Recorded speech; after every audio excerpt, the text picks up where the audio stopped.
Namaste, welcome back to Tidiness Life channel. Hope you're all doing great. Last ವಿಡಿಯೋದಲ್ಲಿ ನಿಮ್ಮ ಜೊತೆ dining ಸ್ಪೇಸ್ನ ಯಾವ ರೀತಿ ಮೇಕ್ ಓವರ್ ಮಾಡಬಹುದು ಅಂತ ಕೆಲವು ಟಿಪ್ಸ್ನ ಶೇರ್ ಮಾಡ್ಕೊಂಡಿದ್ದೆ. ಆ ವಿಡಿಯೋದಲ್ಲಿ ಒಂದು ಕ್ಯಾಬಿನೆಟ್ ಮೇಕ್ ಓವರ್ ಮಾಡಿದ್ದೆ. ಆ ಒಂದು ಮೇಕ್ ಓವರ್ನ ಇವತ್ತು ನಾನು ನಿಮ್ಮ ಜೊತೆ ಶೇರ್ ಮಾಡ್ಕೊಳ್ತಾ ಇದ್ದೀನಿ. ಹಾಗಿದ್ರೆ ಬನ್ನಿ ವಿಡಿಯೋನ ಶುರು ಮಾಡೋಣ. ಮೊದಲನೇದಾಗಿ ಈ ಒಂದು ಸ್ಟೋರೇಜ್ ಕ್ಯಾಬಿನೆಟ್ ಮೇಲೆ ಇರುವಂತಹ ಫ್ಲೈವುಡ್ ಶೀಟ್ನ ಕಂಪ್ಲೀಟಾಗಿ ಒಂದು ಸ್ಕ್ರೂ ಡ್ರೈವರ್ ಹಾಗೆ ಒಂದು ನೈಫ್ನ ಸಹಾಯದಿಂದ ಪೀಲ್ ಮಾಡ್ಕೊಳ್ತಾ ಇದ್ದೀನಿ. ಕ್ಯಾಬಿನೆಟ್ನ ಎಲ್ಲ ಸೈಡಿಂದ ಫ್ಲೈವುಡ್ನ ತೆಗೆದ ನಂತರ ಸ್ಯಾಂಡ್ ಪೇಪರ್ ಸಹಾಯದಿಂದ ಕಂಪ್ಲೀಟ್ ಈ ಒಂದು ಫರ್ನಿಚರ್ ಕ್ಯಾಬಿನೆಟ್ನ ಸ್ಕ್ರಬ್ ಮಾಡ್ಕೊಳ್ತಾ ಇದ್ದೀನಿ.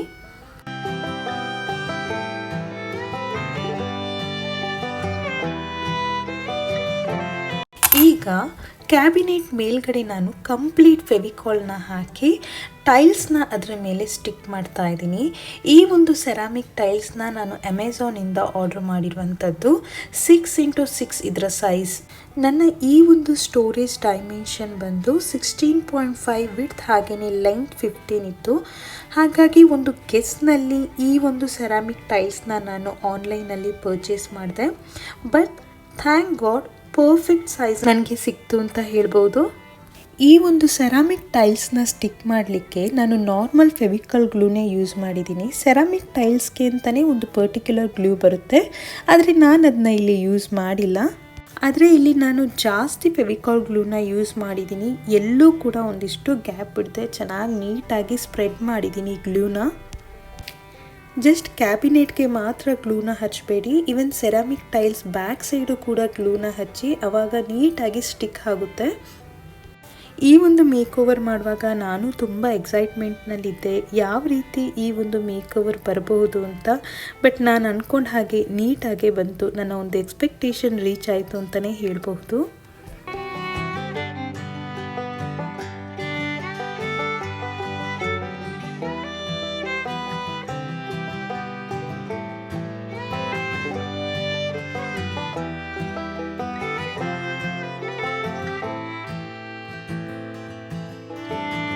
ಸೊ ಕಂಪ್ಲೀಟ್ ಸೆರಾಮಿಕ್ ಟೈಲ್ಸ್ನ ಸ್ಟಿಕ್ ಮಾಡಿದ ನಂತರ ಈ ಥರ ಒಂದು ಲುಕ್ ಬಂದಿದೆ.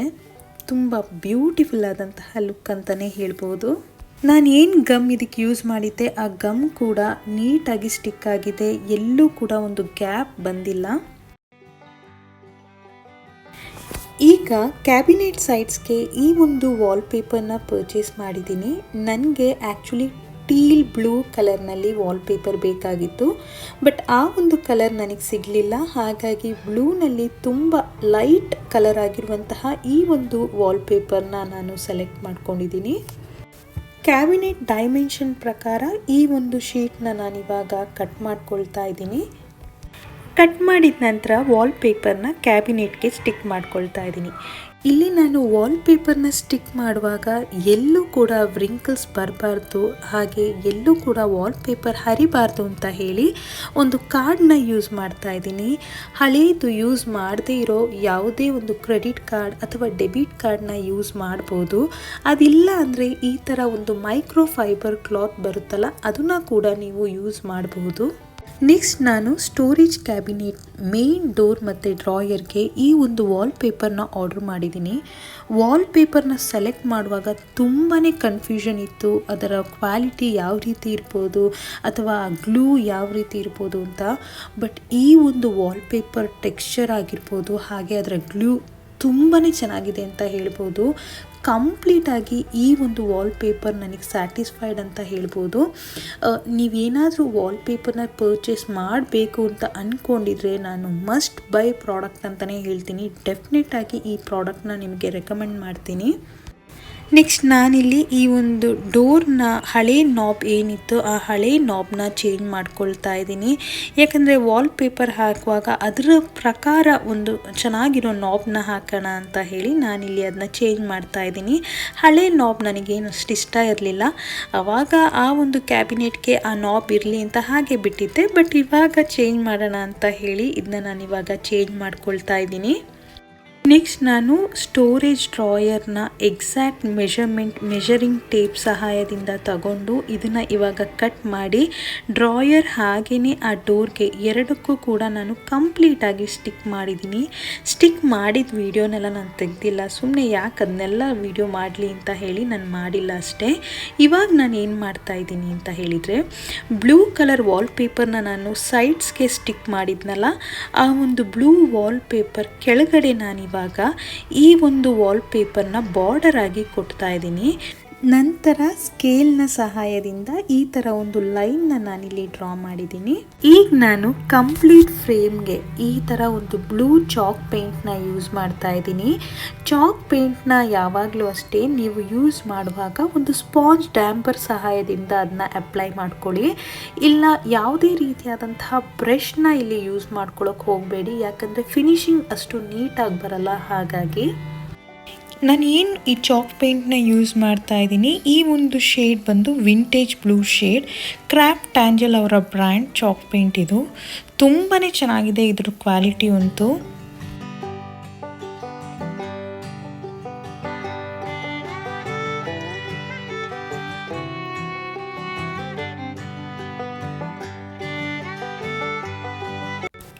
ಈಗ ಕಂಪ್ಲೀಟಾಗಿ ನಾನು ಡ್ರಾಯರ್ ಆಗಿರ್ಬೋದು, ಫ್ರೇಮ್ಸ್ ಆಗಿರ್ಬೋದು ಎಲ್ಲನೂ ಕೂಡ ಈ ಒಂದು ಬ್ಲೂ ಚಾಕ್ ಪೇಂಟಿಂದ ಮಾಡ್ಕೊಂಡಿದ್ದೀನಿ.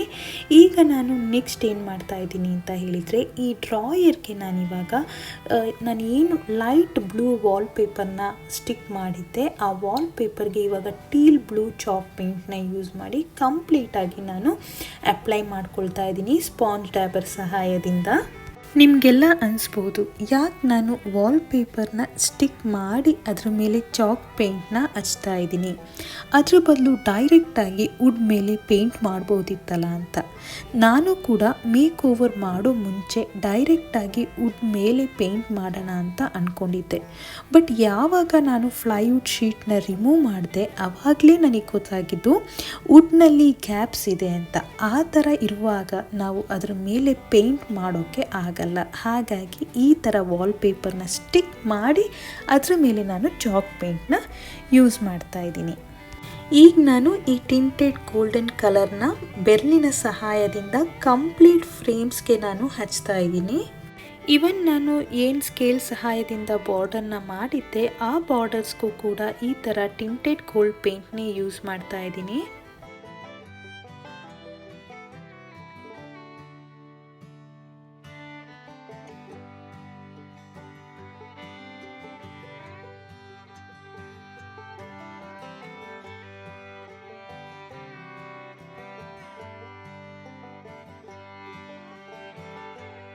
ನೆಕ್ಸ್ಟ್ ನಾನು ಈ ಒಂದು ವಾಲ್ಪೇಪರ್ಗೆ ಪರ್ಫೆಕ್ಟಾಗಿ ಪಾಪ್ ಆಗೋ ಥರ ಈ ಒಂದು ನಾಬ್ನ ನಾನು ಸೆಲೆಕ್ಟ್ ಮಾಡಿದ್ದೀನಿ.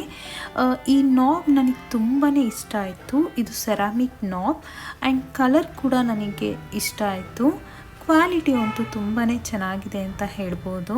ಬಹಳ ದಿನದಿಂದ ನಾನು ಈ ಒಂದು ಸ್ಟೋರೇಜ್ ಕ್ಯಾಬಿನೆಟ್ನ ಎಕ್ಸ್ಚೇಂಜ್ ಮಾಡ್ಕೊಳ್ಳೋಣ ಅಂತ ಅನ್ಕೋತಾ ಇದ್ದೆ. ಬಟ್ ಆಮೇಲೆ ನನಗನ್ನಿಸ್ತು, ಸುಮ್ಮನೆ ಎಕ್ಸ್ಚೇಂಜ್ ಮಾಡಿ ಬೇರೆ ಒಂದು ಹೊಸ ತಗೊಳ್ಳೋಕ್ಕಿಂತ ಹಳೇದನ್ನೇ ಒಂದು ಮೇಕ್ ಓವರ್ ಮಾಡೋಣ ಅಂತ ಹೇಳಿ ನಾನಿವಾಗ ಈ ಒಂದು ಕ್ಯಾಬಿನೆಟ್ನ ಮೇಕ್ ಓವರ್ ಮಾಡಿದ್ದೀನಿ.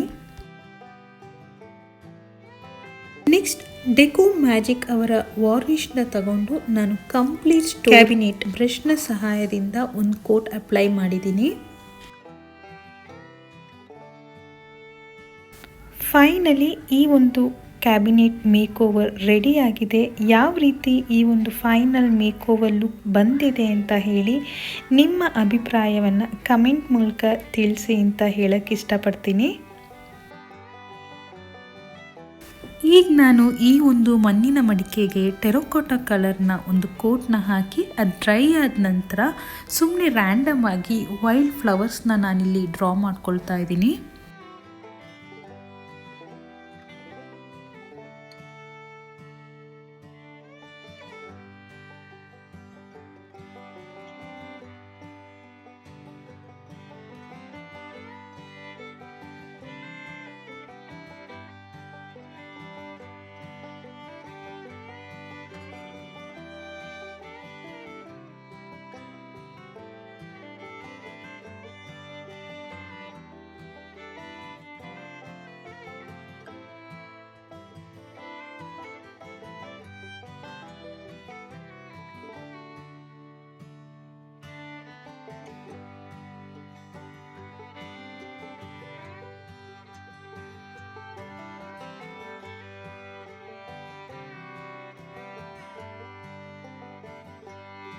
ಪೆನ್ಸಿಲ್ನಲ್ಲಿ ಡ್ರಾ ಮಾಡಿದ ನಂತರ ನಾನಿವಾಗ ಕೆಲವು ಅಕ್ರಿಯಲಿಕ್ ಕಲರ್ಸ್ನ ತಗೊಂಡಿದ್ದೀನಿ.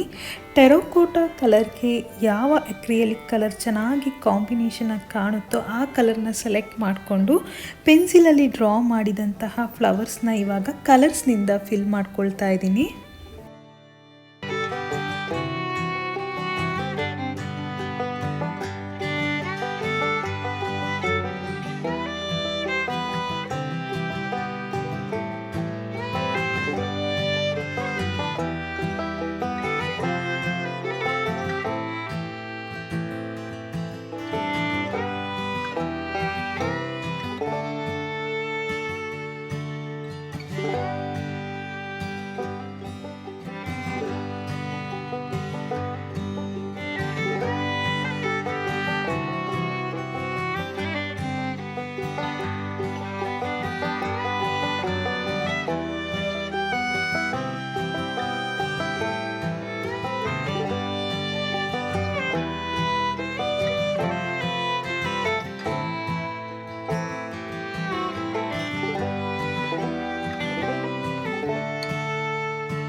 ಹೋಪ್ ಈ ಒಂದು ವಿಡಿಯೋ ನಿಮಗೆಲ್ರಿಗೂ ಇಷ್ಟ ಆಗಿದೆ ಅಂತ ಭಾವಿಸ್ತೀನಿ. ಇಷ್ಟ ಆಗಿದ್ರೆ ನನ್ನ ಚಾನಲ್ನ ಲೈಕ್ ಮಾಡಿ, ಶೇರ್ ಮಾಡಿ, ಸಬ್ಸ್ಕ್ರೈಬ್ ಮಾಡಿ.